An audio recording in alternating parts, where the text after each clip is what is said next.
بسم اللہ الرحمن الرحیم۔ السلام علیکم۔ میں دنیا میں ان بدقسمت لڑکیوں میں سے ایک تھی جن کے والدین بچپن میں ہی وفات پا گئے تھے اور جو اپنے ممانی کے رحم و کرم پر تھی۔ ماموں بھی کچھ خاص مہربان نہیں تھے، لیکن کبھی کبھی خیال رکھ لیتے تھے، اپنی بیٹیوں کو مجھ سے زیادہ محبت دیتے۔ ماموں کی زندگی زیادہ نہیں تھی، اس لیے وہ بھی قضاء الہی سے جا ملے۔ ماموں کا دنیا سے جانا تھا کہ ممانی نے اپنا اصل رنگ دکھا دیا۔ مہربان تو وہ پہلے بھی نہیں تھی، لیکن جو تھوڑا بہت لحاظ ماموں کا کر لیتی تھی وہ لحاظ ختم ہو گیا، تو انہوں نے مجھ پر ظلم کے پہاڑ توڑ دیے۔ گھر کی ملازمہ کو نکال کر تمام گھر کی ذمہ داری میرے سر ڈال دی۔ حالانکہ میری عمر اس وقت صرف 18 سال تھی۔ مرتے کیا نہ کرتے، میں بے سہارا لڑکی، جیسا ممانی نے کہا میں نے ویسا ہی کیا۔ ممانی کا 35 سالہ بیٹا مجھ پر فریفتہ ہو گیا۔ ممانی سے یہ بات کہاں برداشت ہوتی کہ جس لڑکی سے وہ بچپن سے نفرت کرتی آ رہی تھی وہی ان کی بہو بن جائے۔ اپنے شاندار بیٹے کے لیے ممانی نہ جانے کتنے سپنے سجائے ہوئے تھی۔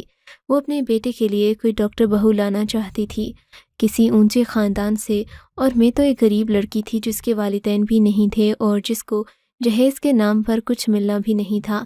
ایک واحد خوبی جو میرے پاس تھی وہ میرا حسن تھا۔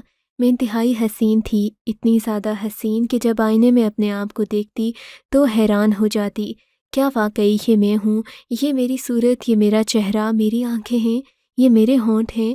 میں اپنے چہرے پر ہاتھ رکھ کر اپنے حسن کو دیکھتی رہتی، لیکن میرا حسن کچن اور گھر کی نظر ہو گیا۔ ممانی کا بیٹا مجید میرے حسن کا دیوانہ ہو گیا۔ اس نے ممانی سے کہا کہ شادی کرے گا تو مجھ سے، ورنہ کسی سے نہیں۔ 2 سال ممانی کا بیٹا بضد رہا، پر سارا ملبہ مجھ پر آن گرا کہ میں نے ان کے بیٹے کو پھانسا ہے۔ میں ہر وقت ڈری سہمی رہتی، دعا کرتی کہ جلدی میری شادی ہو جائے تو میں اس عذاب سے نکلوں۔ میں ہرگز ممانی کے بیٹے سے شادی نہیں کرنا چاہتی تھی، کیونکہ ممانی کے بیٹے سے شادی کرنے کا مطلب تھا ایک بار پھر سے اسی جہنم میں زندگی گزارنا جو میں بالکل بھی نہیں چاہتی تھی۔ میں اس گھر کو ہمیشہ کے لیے چھوڑ کر جانا چاہتی تھی اور واپس نہیں آنا چاہتی تھی۔ اسی دوران میرے لیے ایک رشتہ آ گیا۔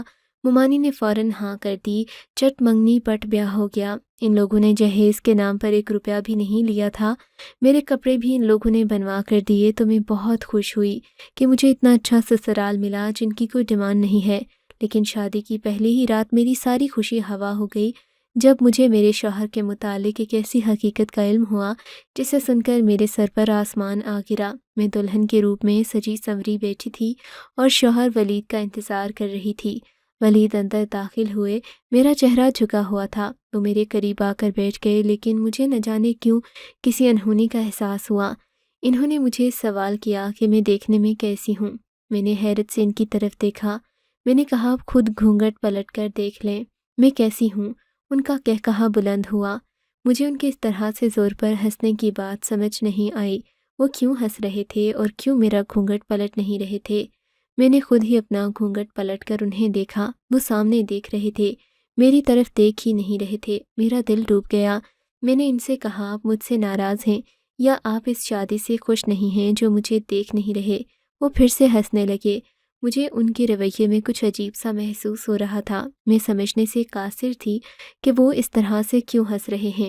مجھے محسوس ہو رہا تھا کہ وہ اس شادی سے خوش نہیں ہیں، شاید کسی اور کو پسند کرتے ہیں۔ ان کی شادی زبردستی مجھ سے کروائی گئی تھی، اس لیے وہ ہنس رہے تھے۔ میں نے ان سے سوال کیا کہ آپ کسی اور کو پسند کرتے تھے؟ تو وہ پھر سے ہنسنے لگے۔ اب تو میرا دماغ خراب ہونے والا تھا۔ یہ کیا طریقہ تھا اپنی دلہن سے بات کرنے کا؟ اگر میں انہیں پسند نہیں تھی تو بول دیتے۔ میرا دل تو جیسے کسی گہری کھائی میں جا اترا تھا۔ میری کوشش تھی کہ وہ ایک بار میرا چہرہ دیکھ لیں تو یقیناً اس لڑکی کو بھول جائیں گے جس سے وہ محبت کرتے تھے، یا پھر کوئی بھی بات تھی تو میرا چہرہ دیکھنے کے بعد سب بھول جائیں گے، کیونکہ میں تھی ہی اتنی خوبصورت۔ مگر سامنے وہ ڈریسنگ ٹیبل کی طرف دیکھ رہے تھے۔ میری طرف نظر اٹھا کر دیکھنا بھی گوارا نہیں سمجھا۔ میں تو یہی سوچ کر آئی تھی اپنے شوہر اور سسرال کی اتنی خدمت کروں گی کہ مجھے واپس ممانی کے پاس جانا ہی نہ پڑے۔ کیا تمہیں یہ کسی نے بتایا نہیں کہ میں دیکھ نہیں سکتا؟ اچانک سے ولید نے کہا تو مجھے لگا وہ مذاق کر رہے ہیں۔ میں حیرت سے انہیں دیکھنے لگی۔ پھر میں نے کہا ولید، یہ مذاق کا وقت نہیں ہے، مجھے اس قسم کا مذاق پسند نہیں۔ آپ کے متعلق تو میں اس طرح کی بات برداشت نہیں کر سکتی۔ اللہ آپ کی آنکھوں کا نور سلامت رکھے۔ آپ کی محبت تو میرے لیے عبادت جیسی ہے۔ میں نے فرما بردار اور باوفا بیوی کی طرح ان سے کہا تو وہ پھر سے ہنسنے لگے، پھر بولے کہ نازنین، یہ دنیا بہت بے وفا ہے۔ اگر انسان کے اندر کوئی خوبی ہو تو دنیا اس سے محبت کرتی ہے، لیکن اگر اسی انسان کے اندر کوئی خوبی نہ ہو، کسی قسم کی کمی ہو، تو یہی دنیا باوفا سے بے وفا ہو جاتی ہے۔ اس وقت تم میری محبت کو عبادت کا درجہ دینا چاہ رہی تھی، لیکن میں تمہیں بتا دوں کہ میں تمہاری محبت کے لائق نہیں ہوں، کیونکہ میں ایک اندھا شخص ہوں۔ میں نے سب سے سن رکھا ہے کہ تم بہت حسین ہو، لیکن افسوس کہ میں تمہارے حسن کو دیکھ نہیں سکتا۔ ولید بولتے جا رہے تھے، لیکن مجھے ابھی بھی محسوس ہو رہا تھا کہ وہ مذاق کر رہے ہیں۔ مجھے ان کے اس طرح مذاق کرنے پر غصہ آ رہا تھا، لیکن تھوڑی ہی دیر کے بعد مجھے اندازہ ہو گیا کہ یہ بات مذاق نہیں بلکہ ایک تلخ حقیقت تھی۔ میں پھٹی آنکھوں سے اپنے شوہر کو دیکھ رہی تھی۔ میرے سپنوں کا محل ایک پل میں زمین بوس ہو گیا۔ میں کیا سوچ کر یہاں آئی تھی اور یہاں اس انسان کے آسرے پر آئی تھی؟ وہ انسان تو دیکھ ہی نہیں سکتا، اور جو دیکھ ہی نہیں سکتا وہ میرا سہارا کیسے بن سکتا ہے؟ اسے تو خود چلنے کے لیے سہارے کی ضرورت تھی۔ میرے ساتھ دھوکا ہوا تھا، اور بہت بڑا دھوکا ہوا تھا۔ یہ دھوکا میری ممانی اور میرے سسرال والوں نے کیا تھا۔ میرا غصے سے برا حال ہو گیا۔ میں ایک دم سے اٹھ کھڑی ہوئی۔ آپ لوگوں کو شرم نہیں آئی یہ غریب مسکین یتیم لڑکی کے ساتھ اتنا بڑا دھوکا کرتے؟ میں نے غصے سے کہا تو ولید بولے، تمہاری ممانی کو پتہ تھا کہ میں دیکھ نہیں سکتا، انہوں نے تمہیں نہیں بتایا، اس میں ہمارا قصور نہیں ہے۔ تمہارے ساتھ دھوکا میں نے نہیں، تمہاری ممانی نے کیا ہے۔ انہوں نے مجھ سے کہا تھا کہ انہوں نے تمہیں بتایا ہے کہ میں دیکھ نہیں سکتا اور تم راضی ہو۔ ولید نے کہا تو مجھے غصہ آ گیا۔ میں نے کہا میں راضی ہوں؟ کیا میں راضی ہو سکتی ہوں ایک ایسے انسان سے شادی کرنے پر جو دیکھ ہی نہیں سکتا؟ یا خدایا، میں کہاں جاؤں؟ میں تو اپنی تمام کشتیاں جلا کر یہاں آئی تھی۔ اب میرے پاس واپس جانے کا کوئی راستہ نہیں۔ میں نے یہی سوچا تھا کہ اس جہنم میں دوبارہ نہیں جاؤں گی۔ اب میں کہاں جاؤں؟ میں زور زور سے کہتے ہوئے رونے لگی۔ ولید چپ چاپ اپنے بستر پر سو گئے۔ انہوں نے مزید مجھ سے کوئی بات نہیں کی۔ وہ جلد ہی نیند کی آغوش میں چلے گئے۔ میں حیران پریشان جاگتی رہی۔ رات کے نہ جانے کون سے پہر میری آنکھ لگ گئی، مجھے معلوم نہیں ہوا۔ میری آنکھ کھلی تو ولید سو رہے تھے۔ میرے جاگنے کی آواز پر وہ بھی جاگ گئے تھے۔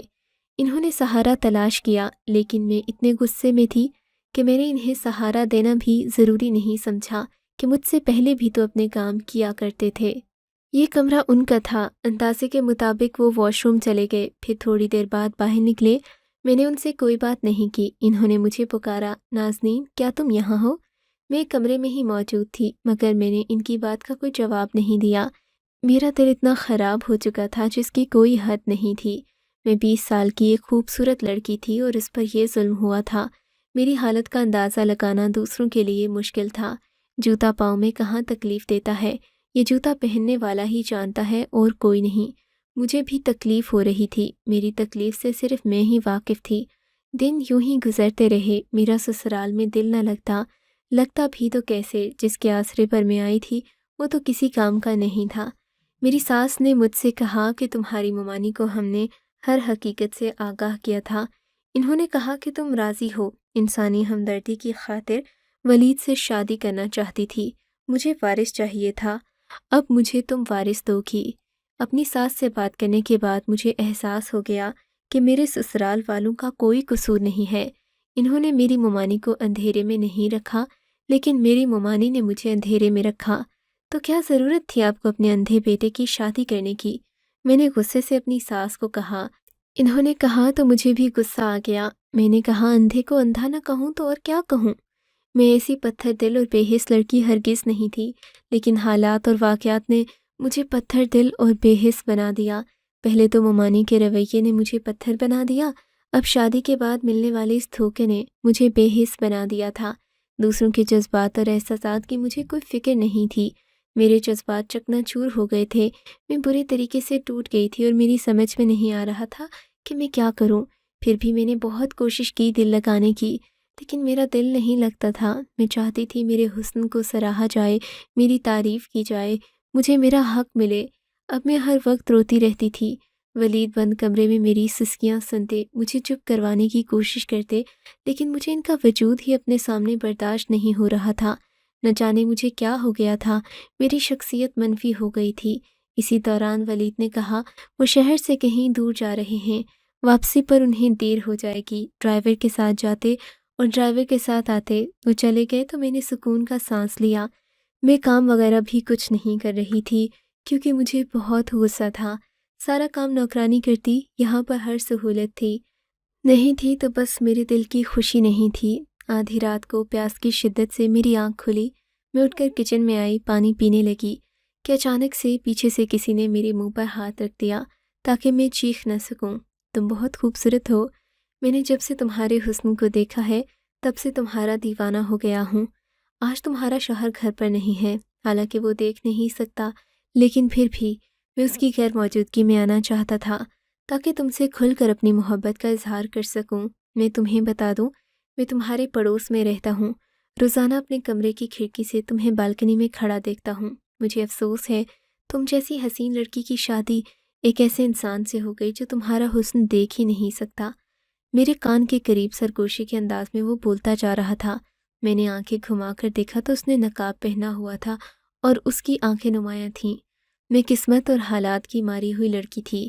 جب کسی اور کے منہ سے اپنے لیے تعریف سنی تو مجھے بہت اچھا لگا، بجائے اس کے کہ میں اس کی باتوں پر غصہ کرتی۔ مجھے اس کی باتیں اچھی لگیں اور ایسی باتوں ہی کو میں سننا چاہتی تھی جو میرے حسن کو سراہیں۔ میں نے اسے اشاروں میں کہا مجھے بولنے دو۔ اس نے میرے منہ سے ہاتھ ہٹا دیا۔ میں نے پوچھا تم کون ہو؟ اس نے بتایا میں تم سے محبت کرتا ہوں اور روزانہ تمہیں دیکھتا ہوں۔ میں نے اس سے کہا یہاں سے چلے جاؤ، میرا شوہر آ جائے گا۔ اس نے کہا مجھے تمہارے شوہر کی خبر ہے، وہ کل صبح ہی آئے گا۔ لیکن پھر بھی مجھے اپنی ساس کا خوف تھا۔ اس رات تو میں نے اسے بھگا دیا، لیکن اب جب بھی ولید کام سے کہیں جاتے تو وہ آ جاتا۔ نہ جانے اس نے کون سا چور رستہ بنایا ہوا تھا، پہلے وہ کچن میں آ جاتا تھا اور اب میرے کمرے کی کھڑکی پھلانگ کر میرے کمرے میں آ جاتا۔ ہم دونوں باتیں کرتے اور وہ میرے حسن کی تعریف کرتا رہتا۔ میں سنتی رہتی اور مجھے اچھا محسوس ہوتا، لیکن وہ ہمیشہ نقاب کی رکھتا۔ میں نے اسے کئی بار کہا کہ نقاب ہٹا کر مجھے اپنا چہرہ دکھائے، لیکن اس نے کہا کہ وقت آنے پر دکھاؤں گا۔ اس کی آنکھیں بہت حسین تھیں، اس کی آنکھوں سے اندازہ ہو رہا تھا کہ وہ ایک خوبرو نوجوان ہے۔ آنکھوں سے بھی زیادہ اس کی باتیں اچھی تھیں، یعنی کہ وہ گفتار کا غازی تھا۔ مجھے اس کی محبت بھری باتوں کی عادت ہو گئی تھی۔ وہ سارا دن فون کر کے بھی مجھ سے محبت بھری باتیں کرتا۔ میری زندگی میں جب کسی چیز کی کمی تھی وہ مجھے مل رہی تھی، لیکن ایک نامحرم سے۔ وہ تو میری تعریف کرنے سے قاصر تھا جو میرا محرم تھا۔ کافی عرصے تک یہ سلسلہ چلتا رہا۔ وہ ولید کی غیر موجودگی میں آتا رہتا، ہم باتیں کرتے، لیکن کبھی اس نے کوئی غلط حرکت نہیں کی۔ میری عقل پر شیطان نے پردہ ڈال لیا تھا۔ مجھے یہ بھی خوف نہیں تھا کہ کوئی اجنبی شخص میرے کمرے تک آ جاتا ہے اور وہ کچھ غلط بھی کر سکتا ہے۔ کسی اجنبی پر اعتبار کرنا کس قدر سخت تھا۔ میرا شوہر تو صرف آنکھوں سے اندھا تھا، مگر میرا تو دل بھی اندھا ہو چکا تھا۔ میری روح سب کچھ اندھی ہو چکی تھی۔ میں کیا کر رہی ہوں مجھے نظر نہیں آ رہا تھا کہ میں کتنا غلط کر رہی تھی، مجھے احساس نہیں تھا، لیکن میں یہ سب کیوں کر رہی تھی؟ میں نے کبھی خود سے سوال نہیں کیا۔ ایک رات ہم باتیں کر رہے تھے کہ ولید کی کال آئی کہ وہ پہنچنے والا ہے۔ میں حیران ہو گئی کہ وہ اچانک سے کیسے آ گیا۔ میں نے اس سے کہا کہ وہ کہیں چھپ جائے، کیونکہ ولید کی گاڑی کی آواز سنائی دی اور وہ اندر داخل ہو چکا تھا۔ اس نے کہا مجھے چھپنے کی کیا ضرورت ہے، تمہارا شوہر تو دیکھ ہی نہیں سکتا۔ یہ سوچ کر مجھے بھی ہنسی آ گئی۔ میں نے کہا واقعی جب وہ دیکھ ہی نہیں سکتا تو کیا ضرورت ہے؟ پھر اس نے کہا کہ میں جا رہا ہوں اور وہ چلا گیا۔ تھوڑی دیر بعد ولید اندر آئے۔ میں نے کوئی بات نہیں کی۔ انہوں نے سلام کیا، میں نے جواب دیا اور سونے کے لیے لیٹ گئی۔ میں نے لائٹ آف کی اور مطمئن ہو کر آنکھیں بند کیں، سونے کی کوشش کرنے لگی، لیکن میں نے محسوس کیا کہ ولید سوئے نہیں تھے، وہ بیٹھے ہوئے تھے۔ پھر اچانک سے بول پڑے، نازنین تمہیں معلوم ہے میرے والد بھی اندھے تھے اور میری ماں بے حد حسین تھی۔ خاندان والوں کے دباؤ میں آ کر میری ماں نے میرے والد سے شادی تو کر لی، لیکن ان کے اندر ایک ویرانی بھی ہمیشہ سے، اور انہیں ایک اندھے انسان کے ساتھ زندگی بسر کرنا بہت مشکل لگ رہا تھا۔ میں پیدا ہوا تو والدہ نے اپنا دل مجھ سے لگا لیا، لیکن پھر ان کا دل مجھ سے اٹھ بھی گیا۔ انہوں نے اپنا دل کہیں اور لگا لیا۔ ابا کی غیر موجودگی میں روزانہ ایک غیر شخص ہمارے گھر آتا اور میری ماں اس سے باتیں کرتی رہتی تھی اور میں سنتا تھا مگر کچھ کہتا نہیں تھا۔ جیسے ہی ولید نے یہ الفاظ ادا کیے میری جان نکل گئی۔ یہ تو میری ہی کہانی تھی جو مجھے سنائی جا رہی تھی، یعنی میری ساس کے ساتھ بھی یہی ظلم ہوا اور میری ساس نے وہی ظلم میرے ساتھ دہرایا۔ نہ جانے کیوں مجھے احساس ہوا کہ میری ساس نے اپنی محرومی کا بدلہ مجھ سے لیا۔ ولید نے پھر بولنا شروع کیا تو میں ہمتاً گوش ہو گئی، لیکن مجھے کسی قسم کا خوف نہیں تھا۔ میرا بچپن ختم ہو گیا، یہاں تک کہ میرا لڑکپن اور پھر جوانی آ گئی۔ وہ شخص نہ جانے کہاں چلا گیا تھا۔ پھر میں اور میری ماں تھے، اور میری ماں نے دوسرا بچہ پیدا کرنے کی زحمت نہیں کی۔ میرے والد اس دنیا سے رخصت ہو گئے۔ ساری زندگی میرے والد کو پتہ نہ چل سکا کہ ان کی غیر موجودگی میں کوئی ان کے گھر آتا ہے اور ان کی بیوی سے باتیں کرتا ہے۔ پھر میری ماں اتنی ڈھیٹ بن گئی کہ انہیں والد کی موجودگی اور غیر موجودگی سے کوئی فرق نہیں پڑتا۔ میرے والد کے سامنے وہ شخص ہمارے گھر آتا، میری ماں اسے دوسرے کمرے میں لے جاتی اور ان کی باتوں کی آواز مجھے آتی۔ اس عرصے میں مجھے معلوم ہو گیا تھا کہ وہ میری ماں کا کوئی کزن تھا جو ان سے بے حد محبت کرتا۔ مجھے اپنے والد کا دکھ ہوتا، میں نے انہیں کچھ نہیں بتایا۔ تم جانتی ہو میں پیدائشی اندھا نہیں تھا، میں بچپن میں دیکھ سکتا تھا، پھر اپنی ماں کی حرکات و سکنات دیکھتا رہتا۔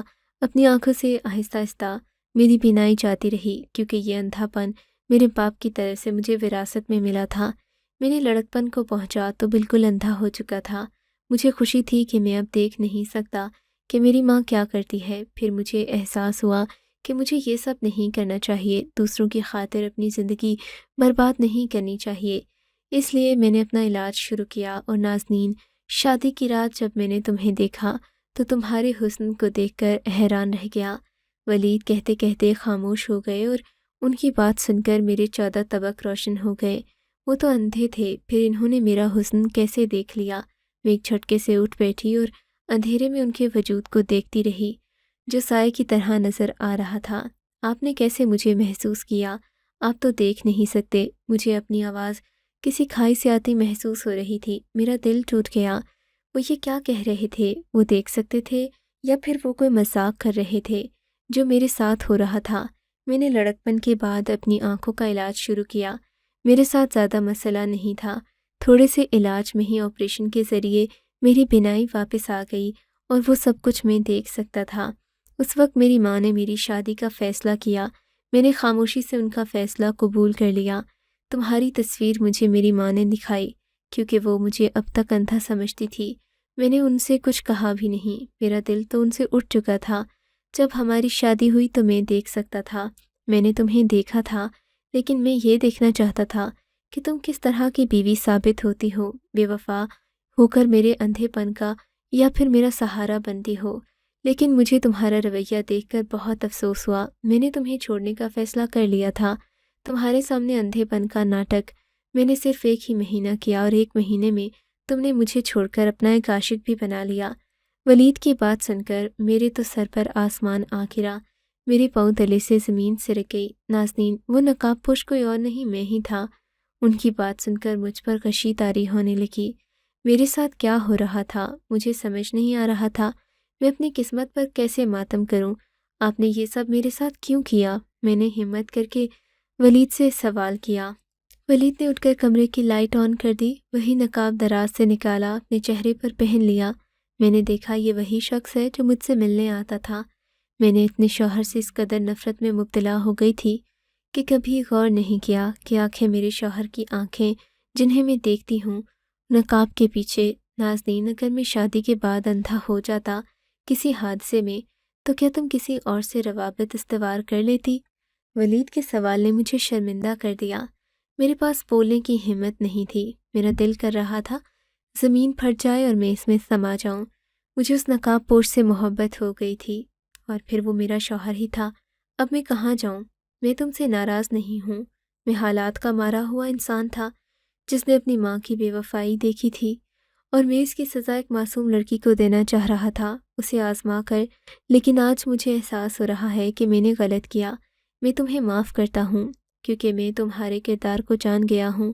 تم نے ایک اجنبی سے صرف باتیں کیں، اپنی حدود کا خیال رکھا، تمہارے احساسات و جذبات میں پاکیزگی میں نے تنہائی میں دیکھ لی تھی۔ مجھے احساس ہو گیا کہ تمہیں صرف محبت بھری باتوں کی ضرورت تھی، تمہارے اندر کوئی برائی نہیں تھی، ایک احساس کمتری تھا اور بس۔ نازنین، میں تمہیں کیا خاک معاف کروں گا، بلکہ میں تو اس قابل نہیں کہ تمہیں معاف کر سکوں۔ مجھ میں ہمت نہیں کہ میں تم سے معافی مانگوں۔ ہو سکے تو مجھے معاف کر دو۔ غلط تم نے نہیں بلکہ میں غلط ہوں۔ میں نے تمہارے ساتھ غلط کیا، تمہیں آزمائش میں ڈال کر، کسی اور کی سزا تمہیں دے کر۔ ولید نے کہا تو میں نے روتے ہوئے ان سے معافی مانگی۔ میں نے انہیں معاف کر دیا، وہ بھی مجھے معاف کر دیں۔ ہم انسان خطا کے پتلے ہیں، غلطی سے پاک صرف خدا کی ذات ہے۔ مجھے احساس ہو رہا تھا کہ ولید اندھے نہیں تھے، اندھی میں تھی۔ آج خدا نے ولید کے ساتھ مجھے بھی بینائی عطا کر دی تھی، میں اس کی شکر گزار تھی۔ اس رات ہم دونوں نے مل کر خوشگوار ازدواجی زندگی کی بنیاد رکھی اور ہم بہت خوش تھے۔ سچ کہتے ہیں خدا کے گھر دیر ہے، اندھیر نہیں۔ آپ کو اگر یہ کہانی اچھی لگی ہے تو اس ویڈیو کو لائک کیجیے اور اس طرح کی مزید کہانیاں سننے کے لیے ہمارے چینل کو ضرور سبسکرائب کیجیے۔ کہانی سننے کا شکریہ۔ آپ سے ملاقات ہوگی اگلی ویڈیو میں، تب تک کے لیے اللہ حافظ۔